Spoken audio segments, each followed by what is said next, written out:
সকলোকে নমস্কাৰ জনালোঁ আৰু আজি ফেচবুক ষ্টুডিঅ'ৰ পৰা আহিলোঁ আপোনালোকৰ মাজলৈ। তো এজন মোৰ দাদা হয়, তেখেতে আহিছিলে তেখেতৰ ফেচবুকৰ কিছু কামৰ কাৰণে। তো আজি ফেচবুকৰ ষ্টুডিঅ'ত আহি কেনেকুৱা পালে তাৰে অকণমান সোধোঁ, কেনেকুৱা লাগিছে বাৰু ইয়াত আহি? ভালে লাগিল। আৰু ইয়াত মানে কেনেকুৱা ধৰণৰ হেৰিটো এটা নজনা কথা বহুতখিনি জনা হৈ গৈছে চাগে। তো চাওক, আজিকালি ফেচবুকত কাম কৰা সকলোৱে নতুনসকলক ধন্যবাদ জনাইছোঁ আৰু তেখেতসকলে নতুনকৈ আহিছে, সকলোৱে সকলোকে ছাপোৰ্ট কৰিব বুলি আশা থাকিলে মৰম ভাল পোৱা দিব। কাৰণ ভিডিঅ'বিলাক যিহেতুকে আজি নতুনকৈ যেতিয়া দিয়া হ'ব, চব নতুন নতুন কণ্টেণ্ট আহিব।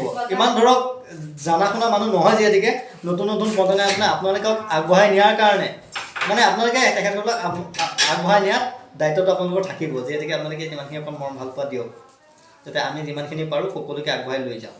আৰু নতুনসকলৰ কাৰণে এইটো কাৰণে ভাল লাগিছে, যিহেতুকে এতিয়ালৈকে ধৰক যিসকলে কাম কৰিম বুলি আশাত আছে, তেখেত কিছুমানে আমাৰ ভিডিঅ' চাই পেলাই বৰ্তমানৰ পৰা কাম কৰিবলৈ ষ্টাৰ্ট কৰিছে যে নহয় আমি কামটো কৰোঁ।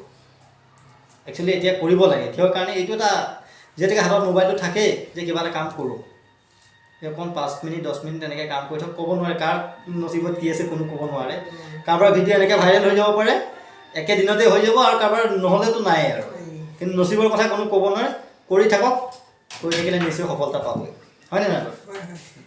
তো ভাল লাগিলে তেখেতে আমাৰ ষ্টুডিঅ'ত আহিছিলে, আৰু আমাৰ ষ্টুডিঅ'ত অহাৰ কাৰণে আমিও বহুত ভাল পালোঁ বাৰু। আৰু নজনা কথা যিখিনি আছিলে গোটেইখিনি আমি সবিশেষ ফেচবুকৰ বিষয়ে দেখাই দিলোঁ।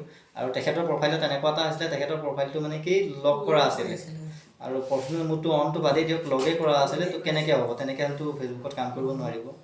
তো আমি এনেকৈ কৰি পেলাই সকলোকে আগবঢ়াই নিয়াত সহায় কৰোঁ। ধন্যবাদ, সকলো আহিব যিসকলে আমাৰ ভিডিঅ' চাই। তো নাজানিলে আমাৰ নিশ্চয় কণ্টেক্ট কৰিব, যিমানখিনি পাৰোঁ সহায় কৰিম। জানো বুলি নকওঁ, তথাপি যিমানখিনি জানো সিমানখিনিলৈকে সহায় কৰিম। ধন্যবাদ।